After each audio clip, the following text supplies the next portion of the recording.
Hello everyone, thanks for joining us here on Horizon. I'm Rob McClendon. We'll look up the word crossroads and you'll find three definitions. A place where roads intersect, a point at which a vital decision must be made, and the main center of activity. And all three certainly apply when you talk about Oklahoma's transportation industry. From trains, planes, automobiles, and barges, our focus today is on the role transportation plays in our economy. And we begin with the big rigs. If trucking stops, Oklahoma stops. America stops. It's that vital. Jim Newport is the executive director of the Oklahoma Trucking Association and says most enterprising industries work on an at-need or just-in-time basis. So if these wheels stop rolling, so does everything else. If you think about fuel at your local gas station, you think about the groceries on the shelf, most of those are going to run between a 1 to a 3 day supply, and they're out. You hopefully in the right lane. Meet Bob Peterson, president of Melton Truck Lines. Whether it's the bricks behind me or the TVs, it was all moved by truck. And a lot of times trains will move heavy industrial goods to an area, but then a truck takes it and delivers it to its final location. Melton operates more than 1,200 trucks, shipping loads from Mexico to Canada, with some trucks on the road as long as 6 months at a time. We think it's important to the state of Oklahoma and to the country simply because it's essential if you want to get goods moved. And while Melton is one of the state's largest private carriers, they're far from alone. Oklahoma is home to over 12,000 trucking companies, the majority smaller mom-and-pop operations. At Princess Transport in Durant, Danella Miller and her husband Chris use local owner-operators to help deliver sand to regional foundries.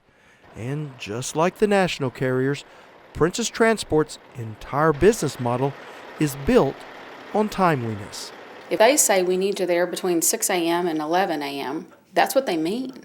If it's not here on time, then we can't produce what our stores are selling, so we can't service our customers. Roger Moore is with the tile shop that produces tile for showrooms across the country.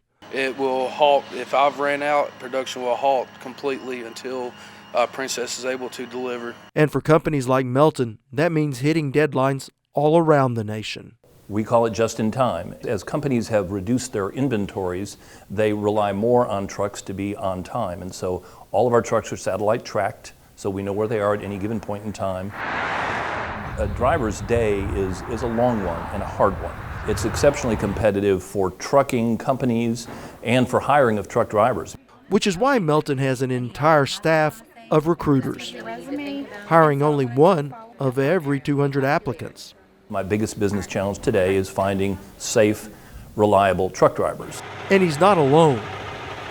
The average age of the truck driver today seems to be moving more towards the late 40s and early 50s. So their longevity, particularly if you add in any kind of health issues, and we hope not, their longevity is somewhat limited. So the recruitment of new drivers, fresh blood if you will, is a real challenge. So we're looking for drug-free, we're looking for safe driving records, we're looking for dependability. I would definitely say basic math, locating information, reading comprehension, those are all really important. But in addition to that, they also need good customer service skills because they're in contact with our customers every time they bring a load. Well, and I refer to them as life skills because there's nothing soft about that. Good work ethic, being dependable, being responsible. Good truck drivers need to be patient. You know, if you can imagine driving an 80,000-pound rig in today's traffic, in the snow, you have to be patient. If you're the typical guy that honks a horn every 5 seconds, you're not going to like being a truck driver. Not to mention the hours. And the job is hard. You're gone from home for 2 to 3 weeks. And how do you maintain a marriage and raise children and all that kind of thing? You can make good wages as a truck driver. It comes with some price, and that is time away from home. So that's kind of a rub with family, and everybody knows it. So it's not necessarily an easy life, but it pays well. A life on the road that's not for everyone. Why some truckers choose to work for short-haul carriers, which takes us back to Princess Transport.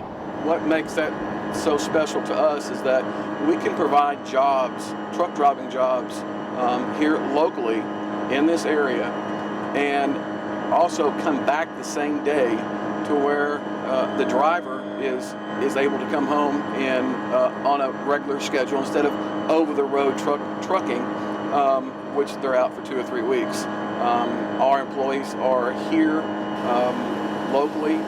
They live here locally, and they get to come home every day. And so that's a very special thing.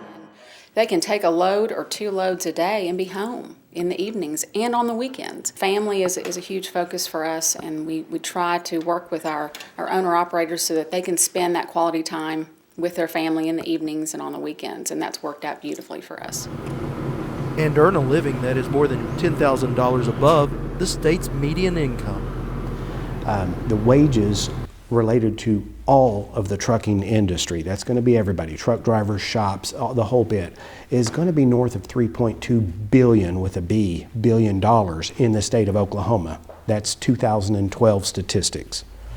So in order to keep that economy moving, we're going to need drivers. Projections are the trucking industry will grow between 20 and 30% over the next 10 to 15 years. Think about that. Think about the trucks that are on the road that you see right now today, and add roughly a third more. I'm rounding up, but if we say 30%, let's add a third more in the next 10 years. That means consumer demand is still going to grow. Hopefully the economy will grow with that to meet that demand, but that's going to be more trucks on the road, more drivers, more jobs. So workforce is just a tremendous issue. Where do those people come from? What could that mean for our infrastructure in terms of highways, bridges?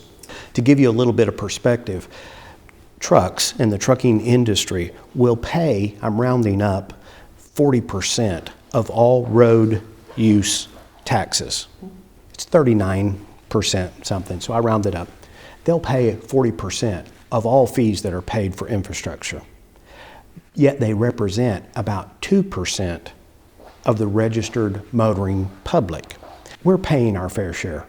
In fact, some trucking companies like Melton would even like to pay more. Actually, our industry has been in favor of raising the diesel tax for years. The United States Secretary of Transportation was here with Senator Inhofe, and I said, please raise my taxes.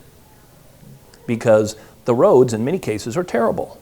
And so it's 2 things. It causes congestion, which adds to pollution, which makes my driver's job less desirable. And it makes us slower in delivering our goods. And so we're big behind infrastructure. I'll give kudos and credit to the state of Oklahoma. They actually started an aggressive infrastructure building process well over a decade ago now. And much of the nation has now been trying to follow that.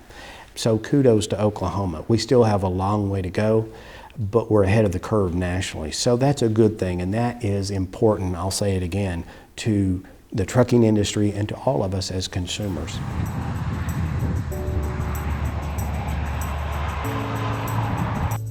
Now it is possible that the funding formula for our roads and bridges could change this legislative session. In recent years, highway dollars for the Department of Transportation have come off the top. But with a $1 billion hole in the state budget, other infrastructure needs like education and health will all be competing for limited funding. Now, if you'd like to learn more about how to coexist with the big rigs on the road, I do have Bob Peterson's best advice on keeping everyone safe streaming on our website. I also have a link to a story I did a couple of years back about how the fuel tax is not keeping up with inflation or technology, and how that is taking a toll on all our vehicles.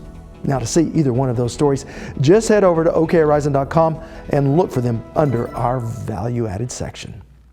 Now, when we return, we'll meet the people that keep the big rigs rolling.